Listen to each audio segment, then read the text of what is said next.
यो भूतं च भव्यं च सर्वं यश्चाधितिष्ठति स्वर्यस्य च केवलं तस्मै ज्येष्ठाय ब्रह्मणे नमः।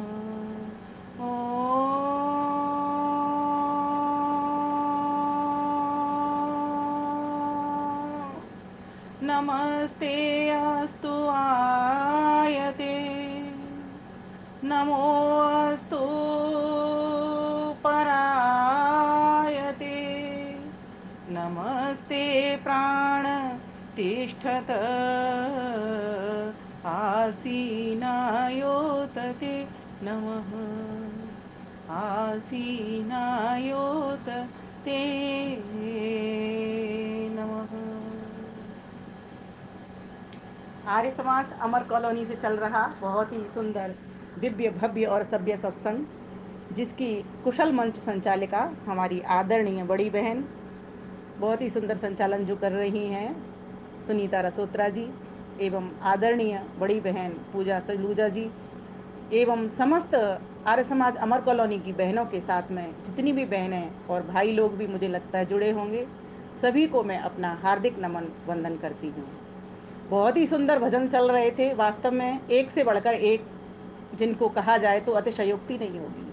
और मुझे तो आज ऐसा लग रहा था सारा टाइम भजन ही सुनती रहूं, क्योंकि उन भजनों के भीतर भी एक पूरा एक एक भजन के भीतर पूरा एक एक प्रवचन आ जाता है। जहाँ ज्ञान की बात थी वो भी भजन में थी, जहाँ कर्म की बात थी वो भी भजन में थी, जहाँ भक्ति की बात थी वो भी भजन में थी। कोई बात ऐसी नहीं थी जो भजन में ना हो। वास्तव में ये जो भजन है उस परमात्मा को भजने के लिए हैं।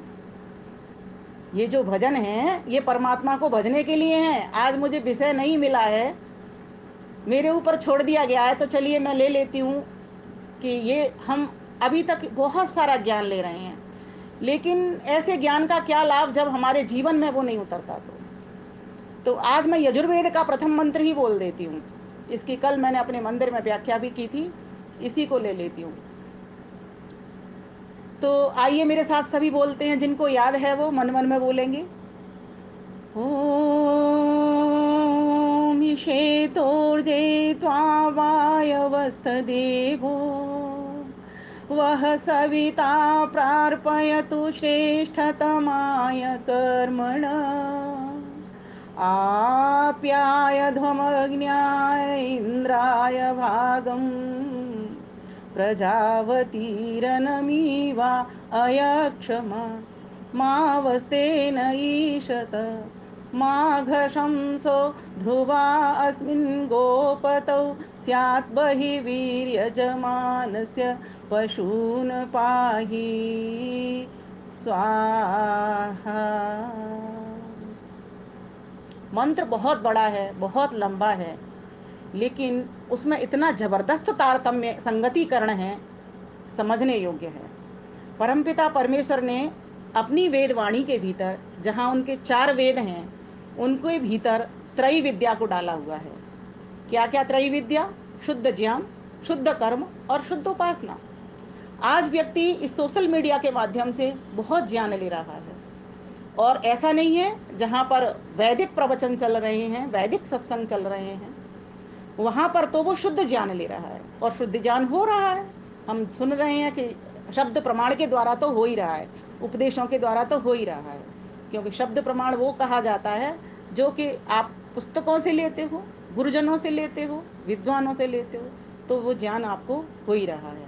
लेकिन जब तक उस ज्ञान का एक छींटा भी हमारे जीवन में नहीं उतरता, तब तक हम किसी के लिए आदर्श नहीं हो सकते, हम किसी के लिए प्रेरक नहीं हो सकते। तो प्रस्तुत मंत्र कहीं ना कहीं इसी बात की ओर इंगित कर रहा है, इशारा कर रहा है हमको कि हम किस प्रकार से उस परमेश्वर की प्रेरणा को प्राप्त करें। तो भक्त चलाए भगवान के पास, ध्यान से सुनेंगे पूरे प्रवचन को। भक्त चलाए भगवान के पास, भगवान के पास साक्षात कर रहा है, तो इसका जो ऋषि है वो प्रजापति परमेष्ठी है। ध्यान से सुनना शब्दों को। इसका जो ऋषि है वो प्रजापति परमेष्ठी है। प्रजापति परमेष्ठी कौन होता है? जो कि उस ब्रह्म को साक्षात करता है। इसीलिए जो ऋषि होते हैं उनको दृष्टा कहा जाता है। जो ऋषि होते हैं वो दर्शन करते हैं उस परमेश्वर का, तब उससे ज्ञान लेकर के किसी भी मंत्र को आत्मसात करके हमारे समक्ष वो प्रस्तुत करते हैं। तो इस वेद मंत्र का भी ऋषि है, इस वेद मंत्र का जो ऋषि है वो प्रजापति परमेष्टि है। इस सूक्त का ही, सूक्त में भी बहुत जगह पर इस सूक्त में प्रजापति परमेष्टि हैं, लेकिन इसके जो विषय हैं इस सूक्त के वे बदल जाते हैं। तो इस सूक्त के जो प्रथम मंत्र ये जो मैंने अभी कहा है, इसका जो देवता अर्थात जो देता है, जो दे रहा है, क्या दे रहा है, एक विषय दे रहा है। क्या विषय दे रहा है, तो कहा सविता।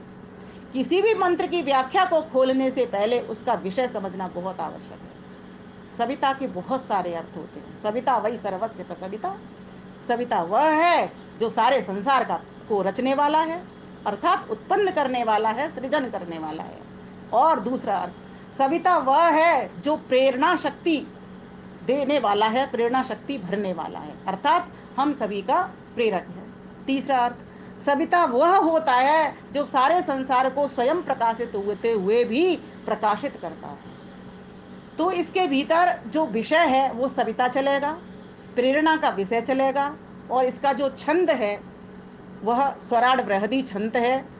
और जो छंद के जानकार होते हैं वे इन छंदों का गायन भी फिर उसी ढंग से किया करते हैं। इनके भी अलग विशेषज्ञ होते हैं, जैसे हर रोग के अलग विशेषज्ञ होते हैं, वैसे छंद भी एक गायन की शैली है।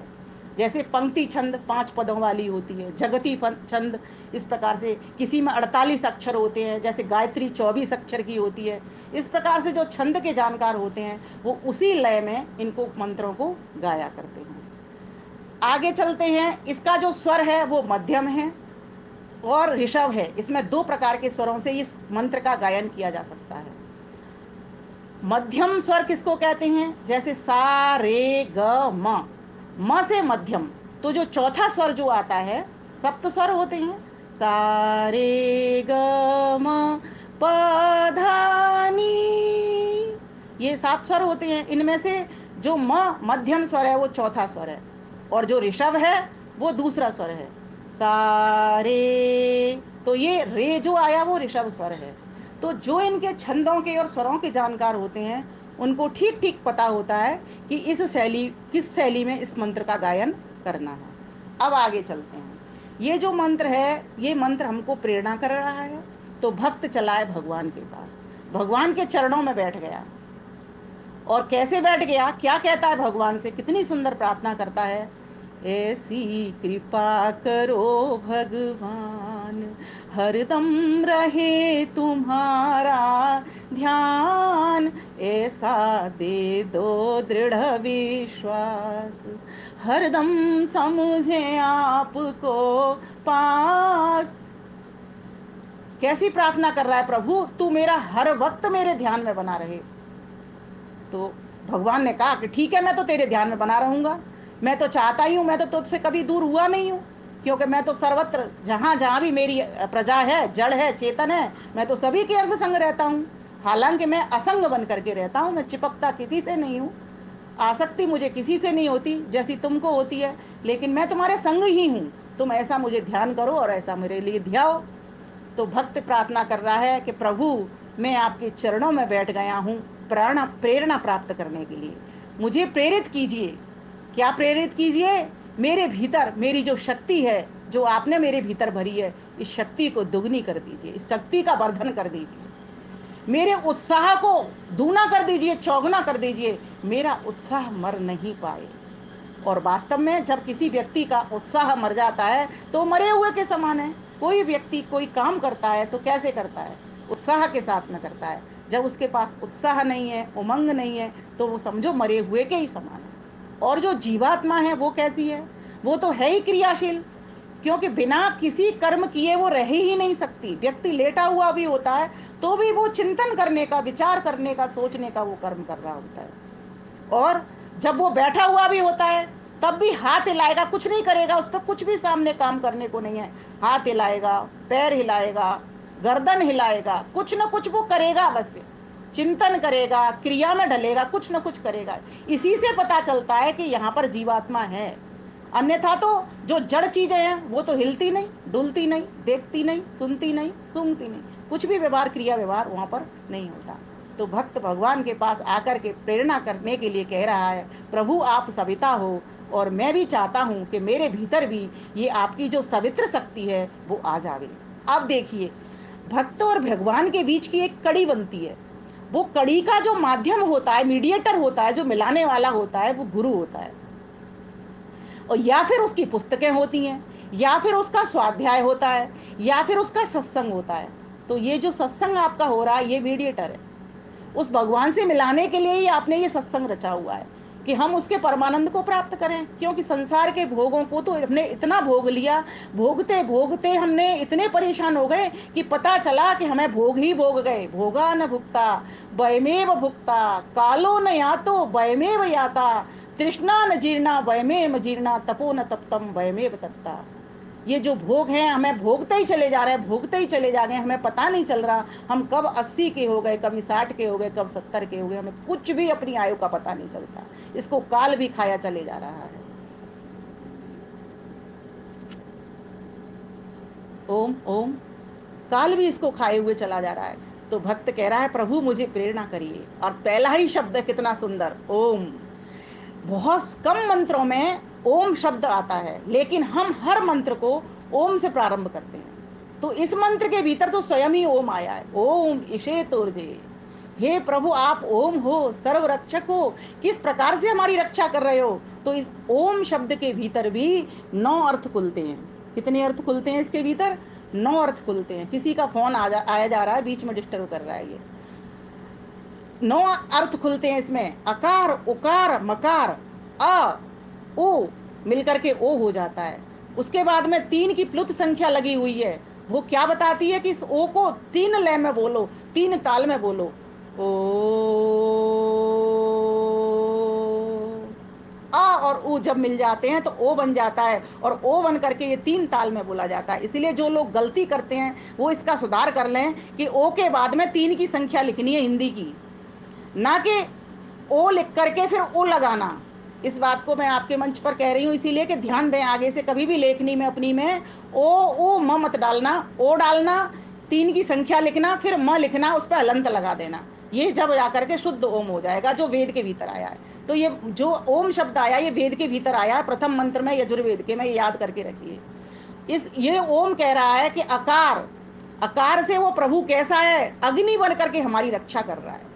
अभी तक आपने ये अर्थ सुना होगा कि ओम सर्व रक्षक है, सबकी रक्षा कर रहा है, सब ओर से रक्षा कर रहा है। एक सामान्य अर्थ, एक सरल अर्थ। लेकिन जब आप इसको इस तरह से समझ लोगे कि वो कैसे रक्षा कर रहा है, तो परमेश्वर अग्नि बन करके हम सबकी रक्षा कर रहा है ना। अगर अग्नि नहीं हो ना तो हमारा जीवन चलेगा नहीं चलेगा। कह देंगे ले चलो इसको, ये तो ठंडा पड़ गया। और अगर ये अग्नि नहीं होगी तो ये फल फूल अन्न औषधियां पकेंगी नहीं पकेंगी। तो परमेश्वर हमारी अग्नि बन करके, हमारा खाना बनेगा, अग्नि नहीं होगी, ये गैस चूल्हे नहीं होंगे, अंगीठी नहीं होगी, तो ये भोजन बनेगा नहीं, बनेगा नहीं, पकेगा।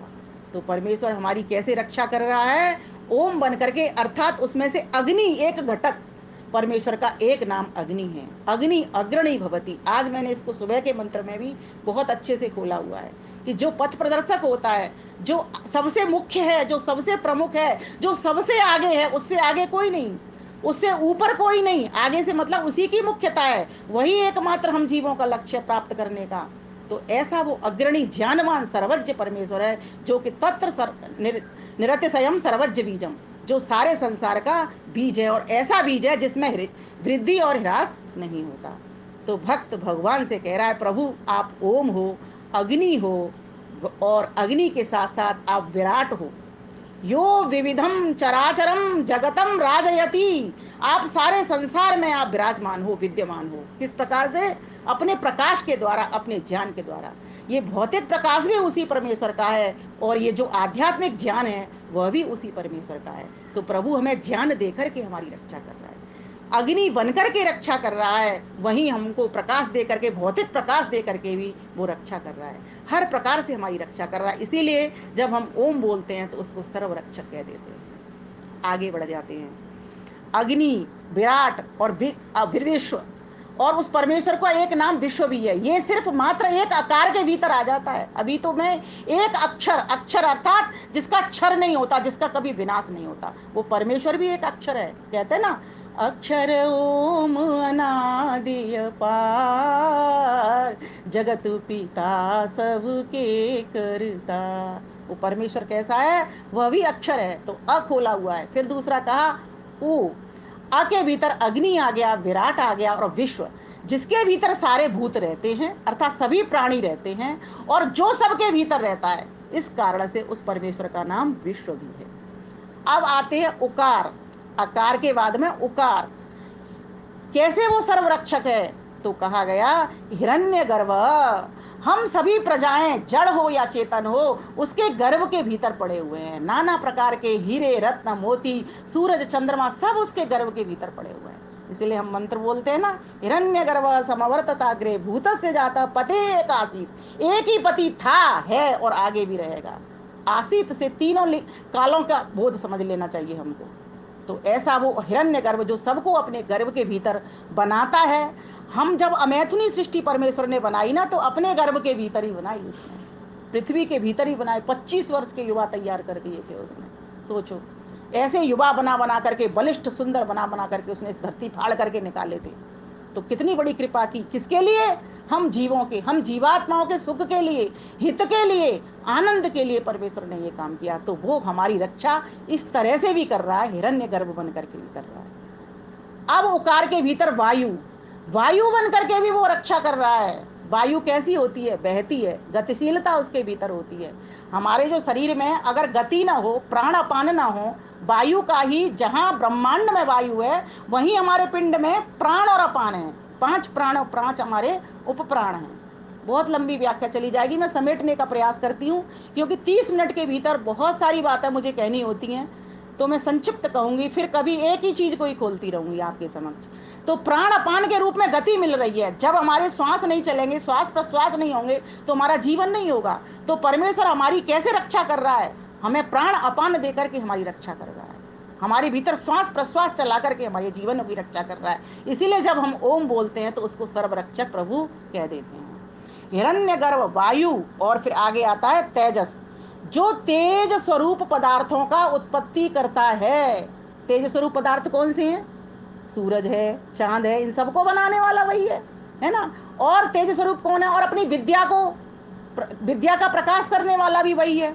तो इसीलिए उस परमेश्वर का नाम एक तेजस भी है। तो इस प्रकार से हिरण्यगर्भ, वायु और तेजस, ये मात्र एक उकार के भीतर आ गए। जो अकार और उकार, अ जमा उ इज इक्वल टू क्या बन गया? ओ।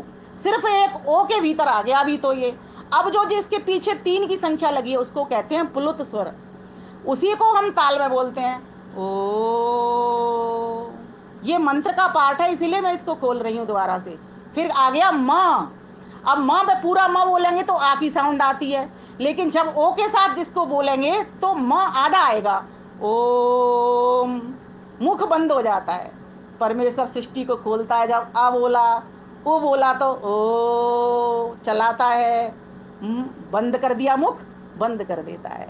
तो वो सर्वरक्षक प्रभु संसार को बनाता कैसे है? पहले एक बीज से अंकुर फुटाता है, फिर अंकुर बड़ा होता है, पौधा बनता है, पौधा होकर के वृक्ष बनता है। जब उस वृक्ष के भीतर पत्ते आते हैं, नए नए होते हैं वो, और फिर वो पत्ते जब पीले पड़ जाते हैं तो उनको जड़ा भी वो देता है। ये सारा काम ईश्वर कर रहा है, ये वृक्ष नहीं कर रहा। वृक्ष का जो शरीर है वो तो जड़ है, जड़ प्रकृति से बना हुआ है। वृक्ष के भीतर आत्मा है, वो भी अपने आप से संयुक्त नहीं हुए। कल मैं इसी बात को बहुत अच्छे से केनोपनिषद कथा में बोल रही थी कि संयुक्त करने वाला इस जड़ प्रकृति से, हमारी इंद्रियों से, मन बुद्धि शरीर से कौन है? वही एक परमपिता परमेश्वर है, जिसने कि हमें मनुष्य का लवादा पहनाया है, मनुष्य का चोला पड़ाया, पहनाया। किस लिए? सुख प्रदान करने के लिए। तो ऐसा ओम। अब इस म पे आ जाइए। म का अर्थ होता है मकार। अब इस मकार को देखिए, मकार का अर्थ होता है ईश्वर, आदित्य और प्राज्ञ। 3 ही अक्षर उसमें होते हैं। ईश्वर, ईश्वर कहते हैं अनंत ऐश्वर्यवान को, जिसके पास इतना ऐश्वर्य, इतना ऐश्वर्य है, कोई भी ले ले, सारा संसार ले ले तो वो पूर्ण की पूर्ण ही बना रहता है। पूर्णमदः पूर्णमिदं पूर्णात् पूर्णमुदच्यते पूर्णस्य पूर्णमादाय पूर्णमेवावशिष्यते। ऐसा वो पूर्ण परमात्मा, ऐसा अनंत ऐश्वर्यवान है। जीवात्मा की एक सीमा है ऐश्वर्य की, एक सीमा तक ले सकता है। जीवात्मा की हर काम की एक सीमा है, एक सीमा तक देख सकता है। यहां से लेके 1 किलोमीटर तक की चीजें देख लेगा, ज्यादा भी पैनी निगाह है वो तो। कह रहा है आजकल तो वो भी नहीं रही निगाह आदमी की। हर चीज की सुनने की भी शक्ति आजकल देखो जैसे जैसे बड़े होते जाते हैं वो भी कम होती जाती है। स्टार्टिंग में बच्चा अच्छा सुनता है, जो छोटा होता है बालक। तो हमारी एक सीमा है, हम सीमित हैं, परिमित हैं, लेकिन परमेश्वर अपरिमित है, उसकी कोई सीमा नहीं, वो असीमित है, अनंत ऐश्वर्यवान है, अनंत धनवान है। धन ले लो धन नहीं घटेगा, पूरा संसार ले ले और हमारा ही एक सौर परिवार नहीं, जहां जहां उसके जितने भी ब्रह्मांड में ये पृथ्वियां हैं, सूरज है, चांद है, वे सारे रहने वाले लोग ले लें, तब भी उसका ज्ञान नहीं घटता, उसका धन नहीं घटता, उसका बल नहीं घटता, कुछ भी नहीं घटता। इसलिए वो परमपिता परमेश्वर ओम बन करके हमारी रक्षा कर रहा है। तो क्या कहा, मकार से ईश्वर और आदित्य, आदित्य का अवखंडन, अर्थात जिसका कभी खंड नहीं होता, खंड खंड नहीं होता, विभक्त नहीं होता, अखंड है वो परमेश्वर। अक्षर ओम अनादि पार, ऐसा परमेश्वर जो अखंड है, जिसके खंड खंड नहीं होते। क्योंकि खंड खंड अगर उसके होते तो एक जगह होता, दूसरी जगह नहीं होता, पर उससे तो किंचित इतनी सी जगह भी उससे खाली नहीं है। इसलिए यजुर्वेद क्या कहता है, ईशावास्यमिदं सर्वम यत्किंच जगत्याम जगत तेन त्यक्तेन भुंजीता माँ गृदः तस्य सिद्धनम। वो परमेश्वर कैसा है, सारे संसार में रहने वाला है। इसीलिए तो परमेश्वर को देखो, आपको कहीं एक जगह होने की आवश्यकता नहीं है। आप माना कि आप एक देशी हो, आपकी सीमा है, लेकिन आप जहां जाते हो वहीं से उस परमेश्वर को प्राप्त कर लो। हर जगह उसकी दुकान है और 24 घंटे खुली हुई है, और कोई भी सामान ले लो, हर सामान उसके पास है। ऐसा कोई सामान नहीं, ऐसी कोई वस्तु नहीं जो उसके संज्ञान में ना हो और उसकी ना हो। इसलिए 5 बातें मैं सभी को कहा करती हूँ, हम सब भगवान के हैं।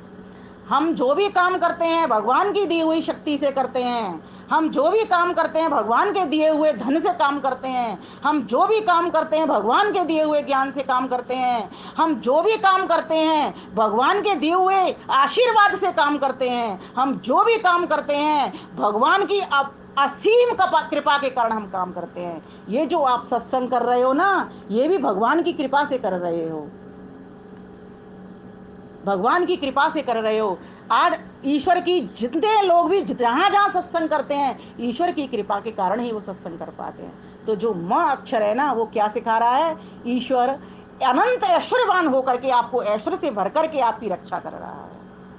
और क्या कहता है, आदित्य हर जगह रह करके, सर्वव्यापक होकर के और सर्वांतर्यामी भीतर भी रह करके वो आपकी रक्षा कर रहा है ना। कोई जगह उससे खाली नहीं है। एक व्यक्ति की एक सीमा होती है, कुछ लोगों की रक्षा कर सकता है, कुछ लोगों को सुरक्षा दे सकता है, लेकिन ईश्वर तो सबकी रक्षा कर रहा है।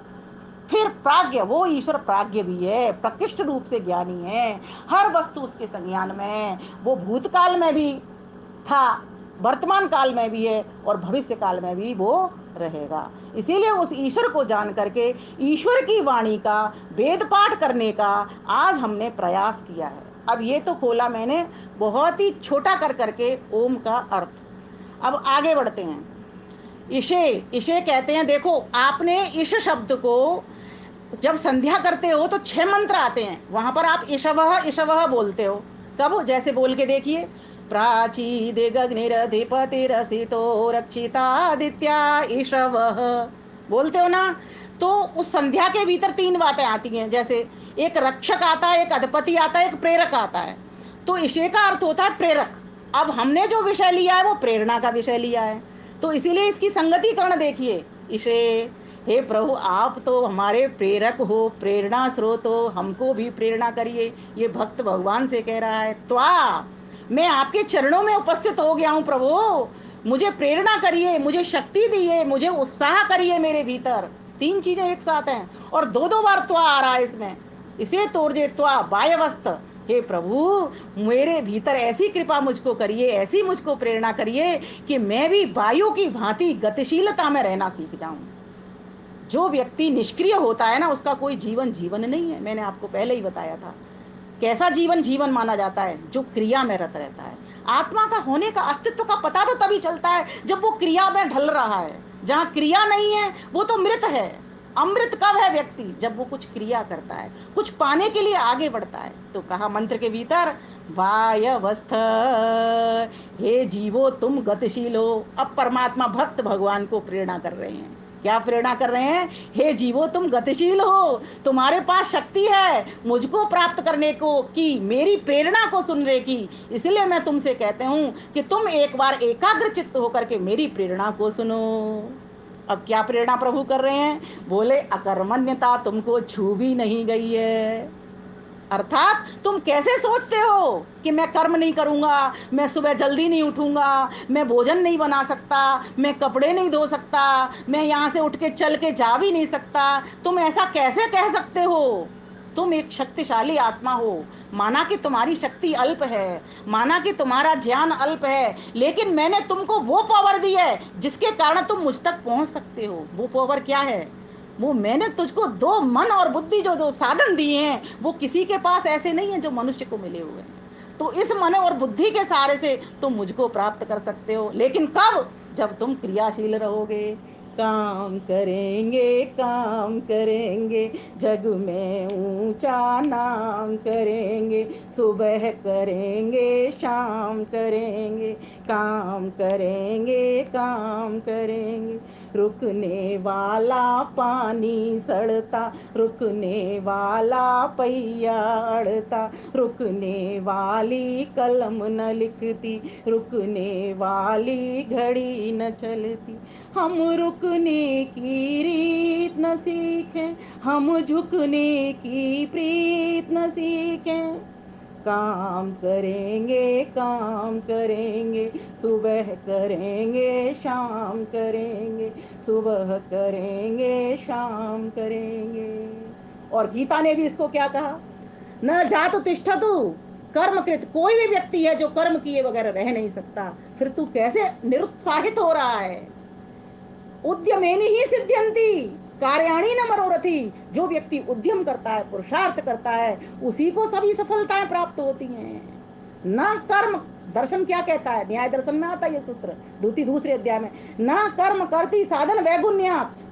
सफलता तब आपको प्राप्त इसलिए नहीं होती है कि कहीं आपके कर्म में गड़बड़ है, कहीं आंखों में गड़बड़ है, कहीं आपके साधनों में गड़बड़ है। इसीलिए आप अपने आप को दुरुस्त करिए मेरी सहारे से। जब तू मेरे पास आ गया है तो मैं तुझको प्रेरणा कर रहा हूं, वायु की तरह गतिशील हो जा तू। और क्या बन जा तू? सविता प्रार्पयतु श्रेष्ठतमाय कर्मणा। श्रेष्ठतम कर्म करने के लिए तो उद्यत हो जा। और यज्ञो वही श्रेष्ठतमम कर्म। यज्ञ ही सर्वश्रेष्ठ कर्म है। अब यज्ञ कौन से करे जाएं? किसको यज्ञ कहते हैं? तो यज्ञ का सीधा सा सामान्य अर्थ है परोपकार। त्याग वृत्ति मात्र एक यज्ञ है। आपके पास धन है, आप किसी को धन दीजिए। आपके पास शक्ति है, आप शक्ति से उसके काम आइए। किसी व्यक्ति के ऊपर अन्याय हो रहा है, आप अपनी शक्ति का प्रयोग कीजिए। किसी व्यक्ति के ऊपर अत्याचार हो रहा है, आप अपनी शक्ति का, अपने सदाचार का प्रयोग करिए। किसी व्यक्ति को भूखा पड़ा हुआ है, आप धन दीजिए, उसकी भूख मिटाइए, उसकी प्यास दीजिए। इसी का नाम तो यज्ञ है। आप जो यज्ञ में आहुति लगाते हो, देवताओं को पुष्ट करते हो, वो क्या है? वहां आप त्याग कर रहे हो। किसको लेकर के कर रहे हो? सारे समाज को लेकर के त्याग कर रहे हो। संगति कर्ण करते हुए त्याग कर रहे हो। देवताओं को पुष्ट करने के उद्देश्य से कर रहे हो।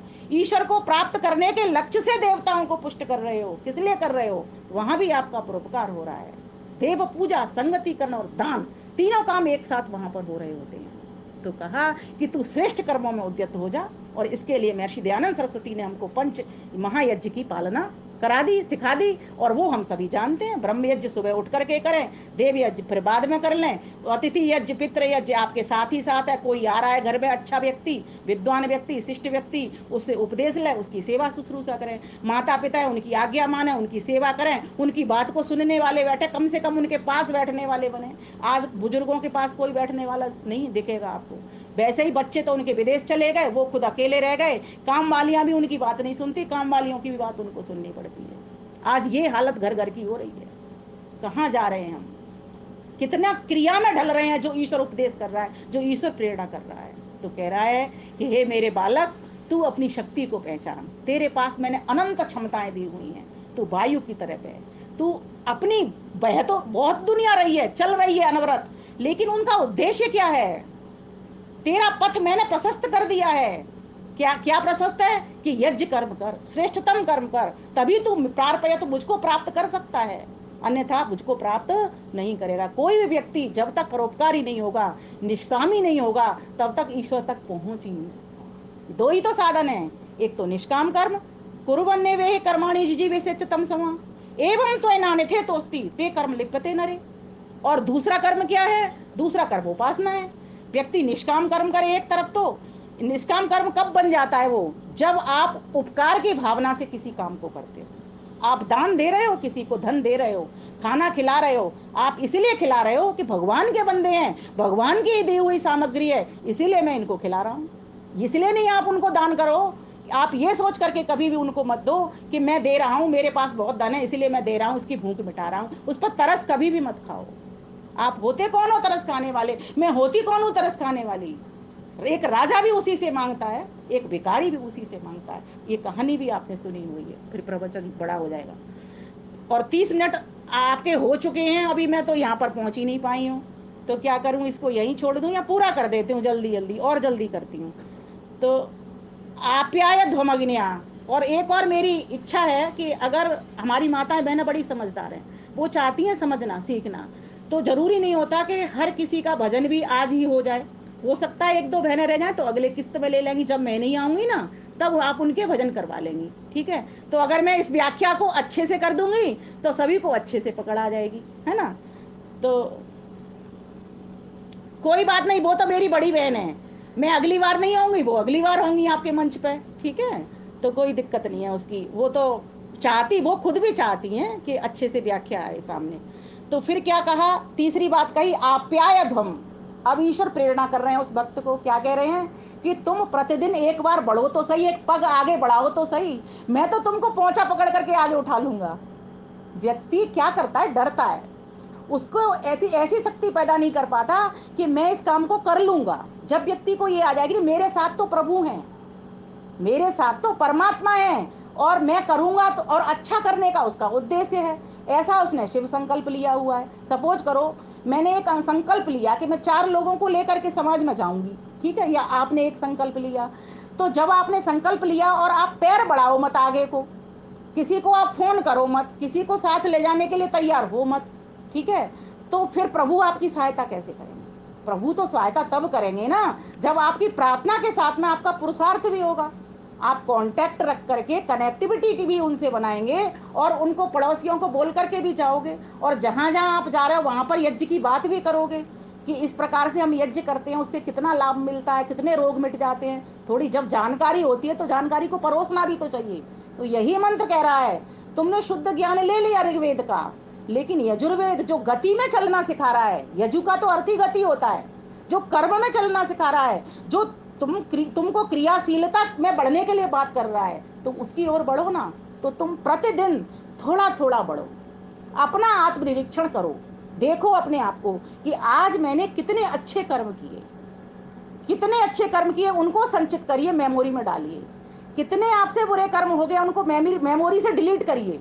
जैसे आप बुरे मैसेज को डिलीट कर देते हो मोबाइल से, ऐसे ही बुरे विचार को डिलीट करिए। 3 बातें मैं कहा करती हूँ, मेरे साथ दोहराएंगे। अहितकर चिंतन से बचो, अशिव चिंतन से बचो, असंभव चिंतन से बचो।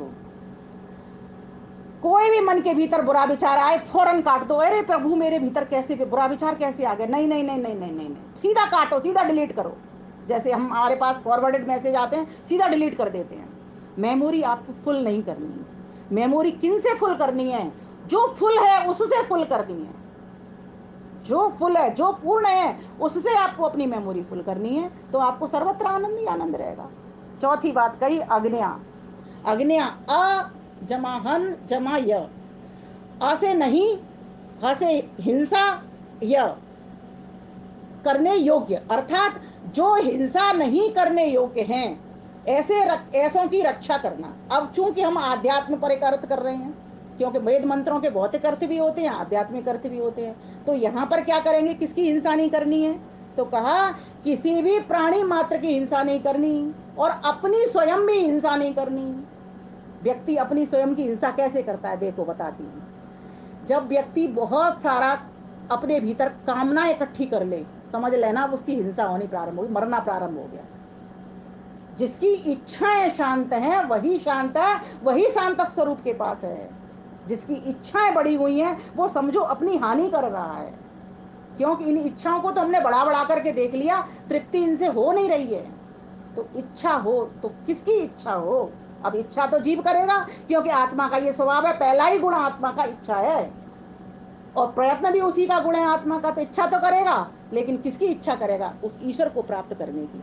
तो यहाँ पर कहा कि उस ईश्वर को जब तुम प्राप्त करने के लिए आया, भक्त भगवान को प्राप्त करने के लिए आया है, तो जो मीडिएटर आपके गुरु विद्वान और पुस्तकें बनी, ईश्वर की वेदवाणी बनी, उसने आपको प्रेरणा की है कि किसी की भी हिंसा मत करना। और योग दर्शन ने क्या कहा है कि अहिंसा प्रतिष्ठायाम तत्सन्निधौ वैर त्याग। जो अहिंसक व्यक्ति होते हैं सबसे पहला काम क्या होता है? उनका बैर छूट जाता है। सभी प्राणियों के भीतर वो एकत्वम अनुपस्यत, सभी भूतों के भीतर एकता का आभास करते हैं। तो कहा कि तुम कैसे बनो? अहिंसक हो जाओ। व्यक्ति क्रियाशील भी बने और साथ ही साथ कैसा बने? दिन प्रतिदिन बढ़ने वाला भी बने, और साथ ही साथ वो कैसा बने? अहिंसक भी बने। जो व्यक्ति अहिंसक होता है वही परमपिता परमेश्वर को प्राप्त कर सकता है। अब चौथी प्रेरणा भक्त ने कहा भगवान से, मुझे चौथी प्रेरणा करिए। तो भगवान ने कहा कि तुम मुझे अपनाने वाले बन जाओ। अब भगवान को कैसे अपनाएंगे? उसकी आज्ञा मान करके, उसकी उपदेश मान करके, और उसके गुण कर्म स्वभाव को धारण करके। वो दयालु है, आप दयावान बनिए ना। किसने मना किया है? उसने छूट दे रखी है। बताइए, अपने गुणों की भी छूट उसने हमको दी है। समझने योग्य बात है। ईश्वर से प्रीति क्यों नहीं होगी जब व्यक्ति ये समझने लग जाएगा? अपने कर्म, जिस कर्म को वो कर रहा है, आज हम किसी कर्म को करते हैं, कोई हमसे चुड़ाए तो हमको बुरा लगता है ना, क्योंकि हम राग द्वेष से ग्रसित हैं। लेकिन ईश्वर हमको छूट दे रहा है कि तुम मेरे गुण कर्म स्वभाव को अपना लो ना। क्योंकि दो समान चीजें ही मिला करती हैं, जल से जल मिला करता है, जल से पत्थर कभी नहीं मिलता। परमात्मा से परमात्मा चेतन है और आत्मा भी चेतन है, और दोनों का स्वभाव एक होने से दोनों ही मिलेंगी आपस में। ये जड़ प्रकृति उससे मिलेगी नहीं। यही तो हमारी रुकावट भी है। ये कभी विघ्नों की बात चलेगी तो इस रुकावट को भी मैं बताऊंगी आपके समझ। तो कहा कि तुम कैसे हो? मुझको प्राप्त कर लो, तुम मेरे साथ लग जाओ। जैसे जैसे मैं कर्म कर रहा हूँ सुबह उठ करके और रात्रि पर्यंत तुम्हें सुलाने का, इस प्रकार की उदार भावना को, त्याग भावना को, दया की भावना को अपने भीतर ले आओ। माना कि तुम भी सत हो, मैं भी सत हूँ। ईश्वर कह रहे हैं भक्त से, माना कि तुम भी चेतन हो, मैं भी चेतन हूँ, लेकिन एक तुम्हारे भीतर कमी है, उसकी पूर्ति मैं कर देता हूँ। वो कैसे कर रहे हैं? कहा तुम में आनंद नहीं है, तुम आनंद को, और अल्पज्यता के कारण तुम आनंद प्रकृति में खोजने प्रारंभ कर देते हो, लेकिन पूर्ण आनंद मेरे पास है। इसीलिए मेरे प्यारे बच्चे, मेरे पास आओ, मेरी बात को ध्यान से सुनो, मेरी प्रेरणा को प्राप्त करो। और मेरी प्रेरणा यही है कि मेरे गुण कर्म स्वभाव को अपने जीवन में धारण कर लो, तभी मैं तुमको प्राप्त होऊंगा। फिर कहा कि प्रजावती, एक शब्द और आया छठा। तो कहा कि तुम उत्तम संतान वाले बनो। हमारे यहाँ पर संस्कारों का बहुत बड़ा महत्व है। गर्भाधान संस्कार से लेकर के अंतिम संस्कार तक हमारे 16 संस्कार हो जाते हैं। अगर व्यक्ति गर्भाधान संस्कार से पहले और ये प्लान बना करके गर्भाधान संस्कार को करे कि मेरे घर के भीतर मुझे उत्तम संतान लेकर के आनी है। ध्यान देना, अगर किसी की व्यक्ति की संतान कुपुत्र निकल जाती है तो सब कुछ बर्बाद कर देती है। फिर हमको भजन करने भी समय नहीं लगाने लगता। कहाँ मन लगता है? उस कुपुत्र संतान की करतूतों में मन लग जाता है। कभी किसी का गला काट के आ गया, किसी की लड़की को छेड़ करके आ गया, किसी लड़के को छेड़ के आ गई, या कभी किसी ने कोई और घर चोरी कर दी, या किसी ने कुछ कर दिया। इसलिए परमात्मा कह रहे हैं मेरा ध्यान तभी मिलेगा, मेरी प्रेरणा को ध्यान से सुनो, उत्तम संतान अपनी बनाना प्रारंभ कर दो। प्रतिदिन बढ़ो। किस लिए? अपने आप को बनाने के लिए बढ़ो, अपने समाज को बनाने के लिए बढ़ो। किस तरह से बढ़ो? वायु की तरह बढ़ो। जैसे वायु गतिशील होकर के सुगंध से भर रही है, आपको समीर से भर रही है, ठंडी ठंडी हवा से भर रही है, उस तरीके से तुम अपने जीवन को गतिशील बना दो। क्योंकि जहां पर रुकावट है वहीं पर सड़ावट है। ध्यान देना, पानी रुक जाता है, सड़न आ जाती है, बदबू आ जाती है, दुर्गंध उसमें से आना प्रारंभ हो जाती है। सातवां शब्द कहा अनमीवा। आपने एक शब्द सुना होगा जब हम बायो पढ़ते थे, अमीवा। अमीबा का के बारे में कहा जाता है कि उसके खंड खंड हो जाते हैं और फिर वो अपना नया शरीर धारण कर लेता है। खंड खंड में से एक अमीबा के कितने सारे टुकड़े हो जाते हैं। लेकिन यहां पर शब्द आ रहा है अनमीबा।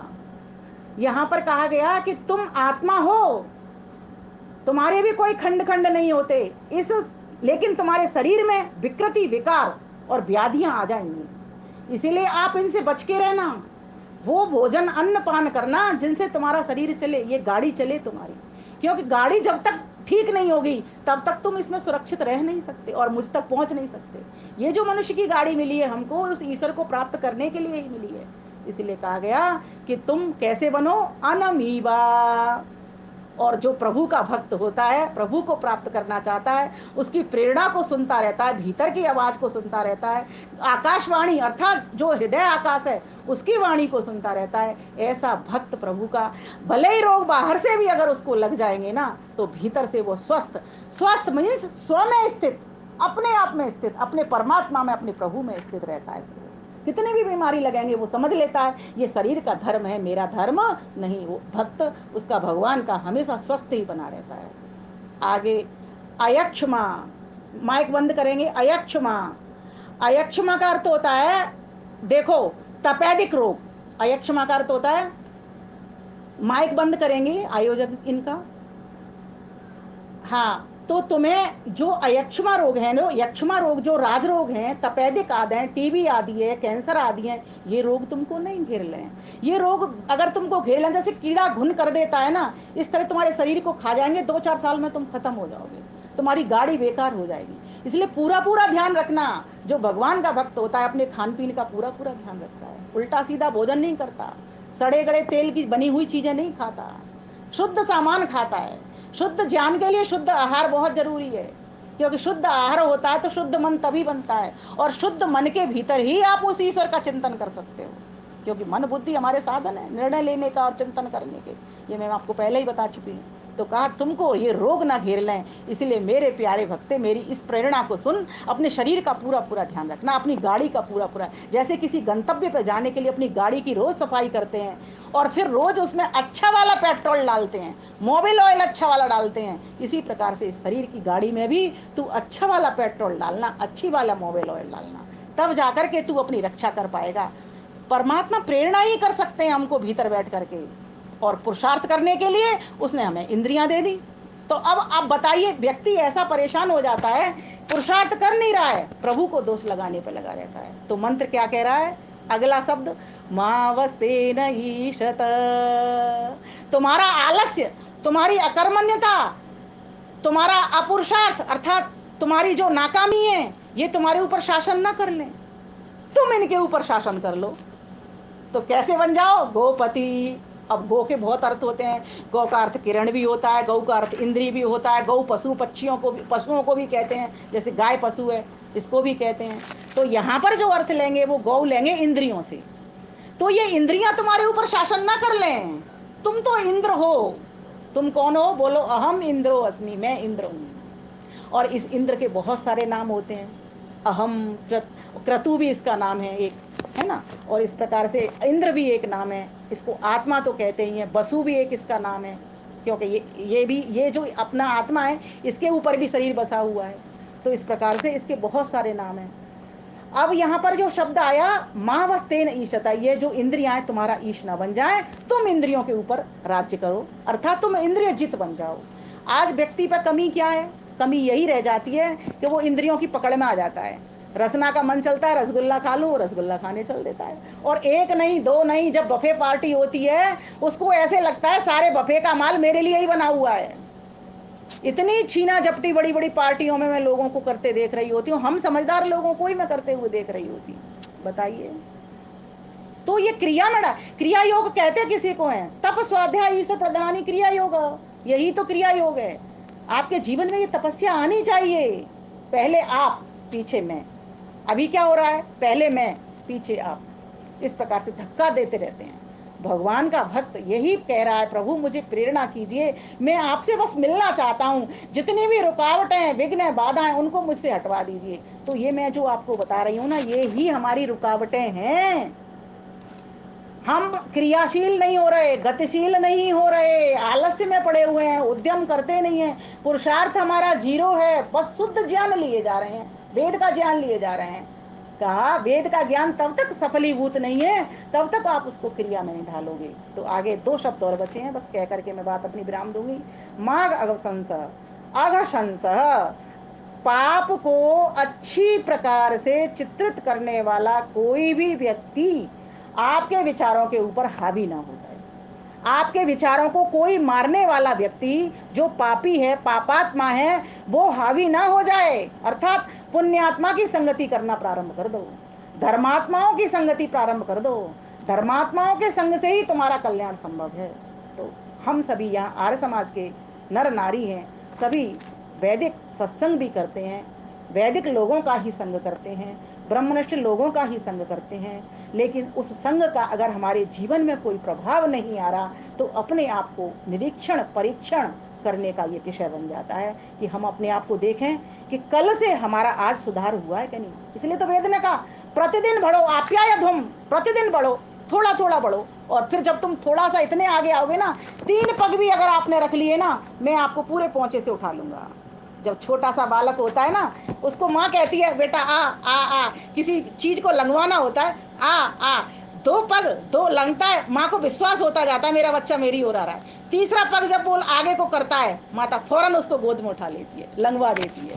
हम जब छोटे थे, मुझे अच्छी तरह से याद आ रहा है, नालियां पड़ती थी बड़ी बड़ी ना, तो हमारे बड़े भाई बहन होते थे, हमको लंगवाते थे, आओ आओ थोड़ा और आओ, थोड़ा और आओ, ऐसे फटाफट से उसको लंगवा दिया करते थे।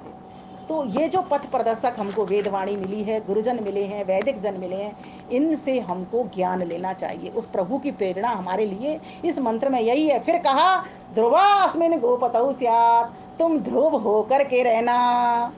निश्चल 3 बातें, निश्चल होकर के होना रहना, निर्मल होकर के रहना और निश्चल होकर के रहना। ध्यान से सुनना, छल से रहित होकर के रहना, अडिग निश्चल अडिग होकर के रहना और मल से रहित होकर के रहना, निर्मल निश्चल और निश्चल होकर के रहना। तब तुम जाकर के इंद्रिय जित बन पाओगे। गोपतौ, इन गौ इन इंद्रियों के तुम स्वामी पति पालक हो जाओगे। फिर आगे का एक शब्द और बचा इसमें, बहवी यजमानस्य, जैसे मैंने कहा एको हम बहुश्यामा, मैं एक हूँ बहुत हो जाऊं। परमात्मा उसको सिखा रहे हैं ना, भगवान भक्त को प्रेरणा कर रहे हैं ना, तो कह रहे हैं जैसे मैंने कहा मैं एक हूँ बहुत हो जाऊं, तो मैंने विशाल सृष्टि को रच दिया, नाना प्रकार के चोले जीव जंतुओं को उड़ा दिए। ऐसे ही तुम भी अपने अंदर विस्तार की भावना लाओ। मैं एक हूं, अकेला ही ना रहूं, संकुचित होकर के ना रहूं, मेरी सोच, मेरी क्रिया, मेरा व्यवहार ये विस्तार को प्राप्त कर जाए। जैसे महर्षि दयानंद सरस्वती, जैसे भगवान राम, जैसे भगवान कृष्ण त्रेता कुल में जन्मे, द्वापर युग में जन्मे, कलयुग में जन्मे, सभी उनका नाम ले रहे हैं। कैसे ले रहे हैं? क्यों? वो अकेले ही उन्नति उन्होंने नहीं की। प्रत्येक को अपनी ही उन्नति से संतुष्ट नहीं रहना चाहिए, किंतु सर्व की उन्नति में अपनी उन्नति समझनी चाहिए। ये महर्षि देव दयानंद सरस्वती का 9वां नियम है। तो इस प्रकार से हम सभी यजमानों की ड्यूटी बनती है, हम सभी भक्तों की ड्यूटी बनती है, हम सभी धार्मिक वैदिक जनों की ड्यूटी बनती है कि उस परमात्मा की प्रेरणा को सुनने वाले, उसकी पहली आवाज को कभी भी हम न दबाएं। हम इंद्र हैं और उस महेंद्र को पाने के लिए चले हैं, इसीलिए उसकी प्रेरणा को हम प्राप्त करेंगे। 2 लाइनें गीत की बोल करके अपनी वाणी को विराम दूंगी, क्योंकि बहुत लंबा समय मैंने ले लिया है आपका। मैं पूजा बहन जी ने माफ़ी भी मांग ली है और हमारी बहनें तैयार भी रहती हैं मैं जानती हूँ सभी बहनों को। बहुत सोच सोच के कि कितनी जल्दी समेटूं, नहीं अभी बहुत सारे इसमें उदाहरण हैं, बहुत सारी इसमें कहानियाँ भी आती हैं, लेकिन फिर पूरा 2 घंटे कथा करने को किसी को लगता है। 2 दिन से केनोपनिषद की कथा कर रही थी, बैठे रहेंगे वो केनोपनिषद कथा 2 दिन में कर दी मैंने, जबकि उसमें करने के लिए इतनी सामग्री थी मेरे पास, 10 दिन भी कम पड़ जाते। पर अब मुझे और भी आगे काम करना है, और भी बहुत सारी चीज़ें होती हैं। तो आइए 2 लाइनों को गुनगुनाती हूँ मैं, फिर अपनी वाणी को विराम देती हूँ।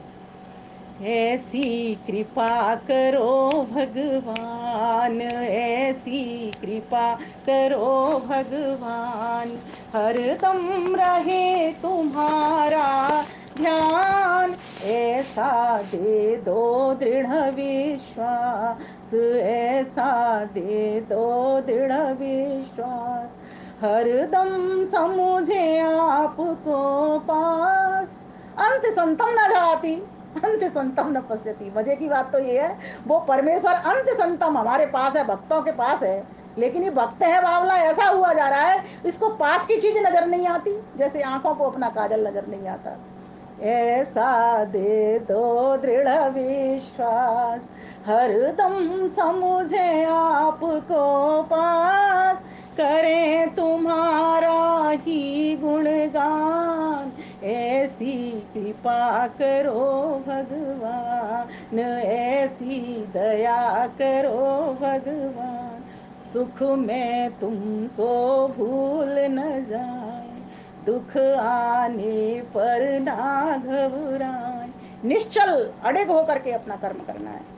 सुख और दुख में रहे समान, ऐसी कृपा करो भगवान, ऐसी दया करो भगवान, करें जगत के सारे धंधे पर धंधों के पड़े न फंदे, जीवन होवे कमल समान, ऐसी कृपा करो भगवान, ऐसी दया करो भगवान, हर एक से हम करें भलाई, सबके बन जाएं हितकारी, किसी के साथ न करें बुराई, ऐसे नेक बने इंसान, ऐसी कृपा करो भगवान, ऐसी दया करो